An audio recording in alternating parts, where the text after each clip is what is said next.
Assalamualaikum warahmatullahi wabarakatuh. Kali ini kita akan membahas mengenai kalor. Tapi di sini kita akan mix ya pembahasannya ketika kalor terdapat pada benda yang mengalami perubahan suhu, kemudian benda tersebut juga mengalami wujud benda. Nah, itu berapa sih kalor yang diperlukan kalau misalnya terjadi dua itu, gitu kan? Oke, di sini kita akan bahasnya menggunakan grafik untuk lebih jelasnya. Misalnya, ya ada es di suhu minus 10 derajat. Ketika es tersebut dipanaskan, maka kan dia akan, nah di sini grafiknya naik ya. Kenapa naik? Karena suhunya akan naik. Kalau es minus 10 derajat dipanaskan, dia akan naik suhunya sampai di sini, yaitu 0 derajat Celcius. Ya, ini adalah 0 derajat Celcius. Maka untuk menghitung jumlah kalor yang diperlukan selama proses pemanasan tersebut, kita menggunakan rumus macet. Q1 sama dengan MC delta T, karena ini proses yang pertama ya. Gitu, kita namain Q1 karena ini proses yang pertama. Nah, ini kan berarti terjadi perubahan suhu ya, terjadi perubahan suhu. Kemudian kenapa di sini dipanasinnya berhenti di 0? Karena di titik 0 secara teori es akan berubah wujud menjadi air. Ya, kenapa? Karena dia mengalami proses yang namanya melebur atau mencair. Jadi di sini grafiknya lurus atau datar biasa. Nah, ketika terjadi perubahan wujud, ingat tidak ada perubahan suhu atau suhunya konstan. Gitu. Jadi di suhu 0 derajat ini, es melebur menjadi air. Di sini posisinya, di titik ini kan masih es ya. Kemudian ketika grafiknya berjalan di titik ini, dia sudah jadi air. Gitu. Berapa sih kalornya? Kita udah belajar kalor laten di video sebelumnya. Kalor laten untuk melebur adalah Q sama dengan M kali L. Karena ini proses yang kedua, kita namain Q2. Nah, sampai sini dia kan udah jadi air nih. Di titik ini dia udah jadi air. Selanjutnya, ketika dipanaskan, maka suhunya akan kembali naik sampai 100 derajat Celcius maksimal untuk air. Kenapa sampai 100 derajat Celcius? Karena nanti sampai 100 derajat dia akan menguap. Nah, ini dipanasin sampai 100 derajat Celcius. Karena grafiknya naik, maka rumusnya sama seperti Q1, pakai macet. Jadi Q3-nya adalah MC delta T. Bedanya kalau tadi di sini bentuknya es, nah di sini bentuknya sudah jadi air ya. Di sini air, di sini juga air. MC delta T. Kemudian di titik ini air, kalau sudah mendidih di titik 100 derajat Celcius, maka dia akan mengalami perubahan wujud bendanya. Yang tadinya di sini air, kemudian grafiknya jalan, sehingga di titik ini dia menjadi uap.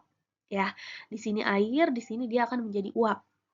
Nah, berapa sih kalor untuk berubah wujud dari air menjadi uap? Kita juga udah bahas di kalor laten, rumusnya adalah Q sama dengan M kali U.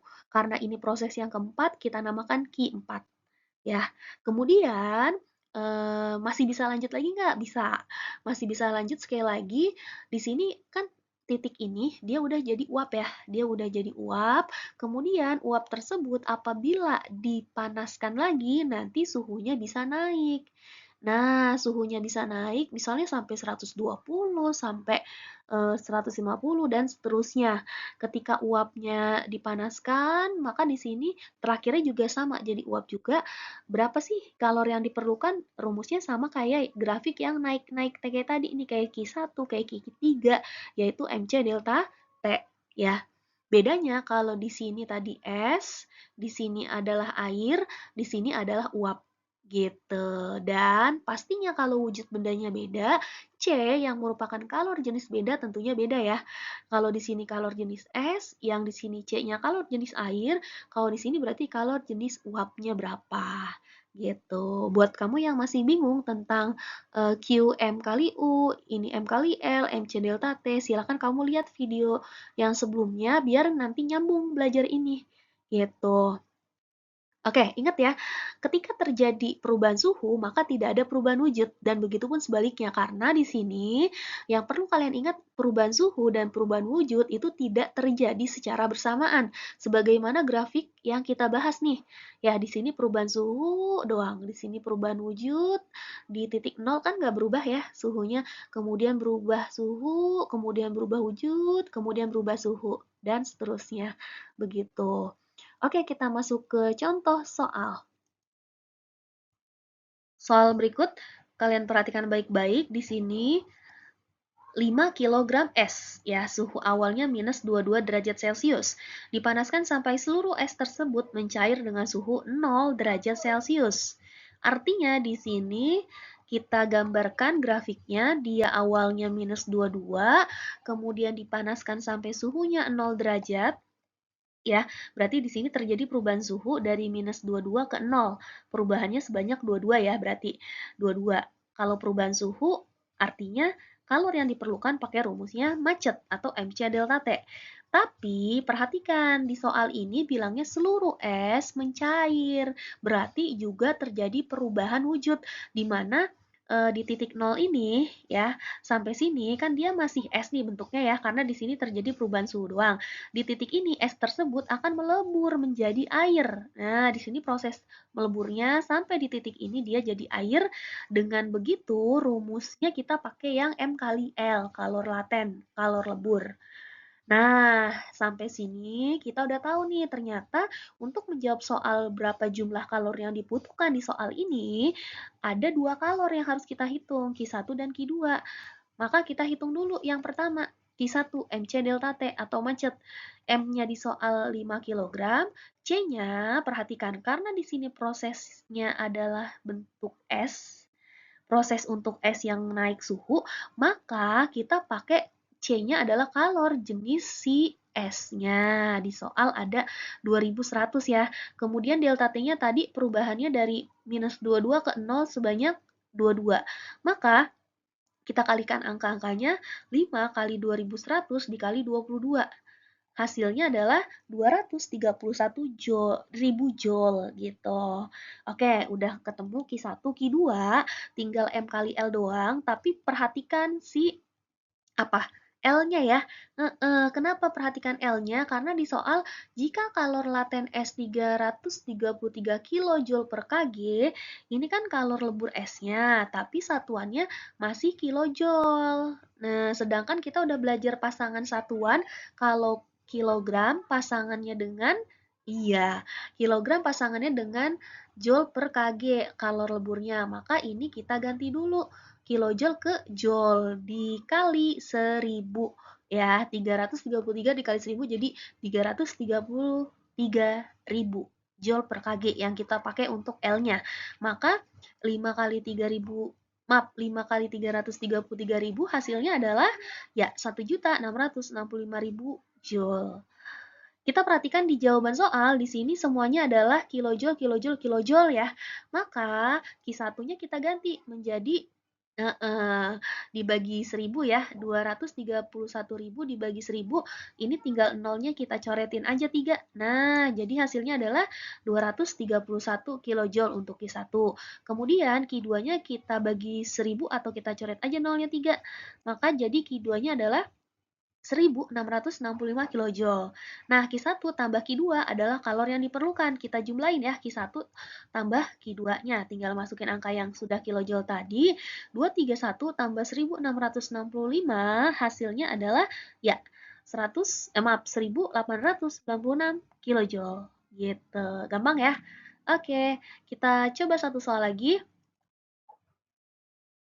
Perhatikan baik-baik soal di sini. Di sini pertanyaan, maka jumlah kalor yang dibutuhkan selama proses tersebut adalah, kita harus pahami dulu prosesnya itu gimana sih, dari apa menjadi apa, gitu ya. Perhatikan es suhunya 0 derajat Celcius, berarti kita gambarkan di sini grafiknya mula-mula di titik 0 derajat Celcius. Kemudian dipanaskannya sampai mana? Sampai menjadi uap seluruhnya bersuhu 100 derajat Celcius. Berarti itu ada di titik nanti misalnya kalau ini 100, ntar kita gambar di sini ya. Dia ada proses menguapnya. Pertama dari 0 derajat dulu. Kan gak mungkin kan si es dipanasin langsung jadi uap kan, nggak mungkin jadi langsung uap, tapi ada prosesnya. Pertama, es itu pasti akan mencair dulu ya, karena dia di suhu 0 derajat berarti dia akan mencair dulu. Di sini es mencair jadi air di titik ini, kita gunakan kalor laten Q1 M kali L. Nah, udah jadi air, nggak mungkin dia langsung jadi uap dong, karena ada prosesnya. Prosesnya apa? Habis mencair. Prosesnya adalah proses pemanasan di mana di situ terjadi perubahan suhu sampai 100 derajat Celcius. Berarti kita pakai M, C, delta T untuk Q2-nya, gitu ya. Nah, selesai pemanasan sampai 100 derajat Celcius, baru kan kalau air itu kalau udah mencapai 100 derajat Celcius, maka dia akan mengalami yang namanya perubahan wujud menguap. Nah, berarti disinilah terakhirnya uap atau kalor latennya kita tuliskan M kali U gitu. Jadi di sini ketika ada es bersuhu 0 derajat dipanaskan sampai menjadi uap, bukan berarti nanti dia langsung tiba-tiba naik ke 100 ya, tapi ada prosesnya. Pertama esnya melebur dulu menjadi air, kemudian sudah jadi air dia pemanasan sampai 100 derajat, di sini bentuknya masih air. Dari air kalau udah 100 derajat Celcius, maka dia akan mengalami penguapan atau menguap. Nah, di sini ada kalor uapnya.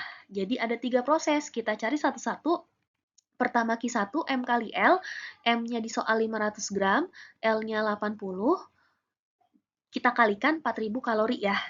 Kenapa nggak ada yang diubah? Karena ingat pembelajaran kita di video sebelumnya, kalau gram ketemu dengan kalor jenis atau kalor leburnya itu berarti kalori per gram atau kalori per gram kali derajat Celcius. Udah cocok ya? Ini ya, lihat nih. Ini kan 500 gram M-nya, kemudian L-nya. Di sini kalor lebur S-nya adalah 80 kal per G, udah cocok. 4000 kalori untuk Q1. Q2-nya MC delta T.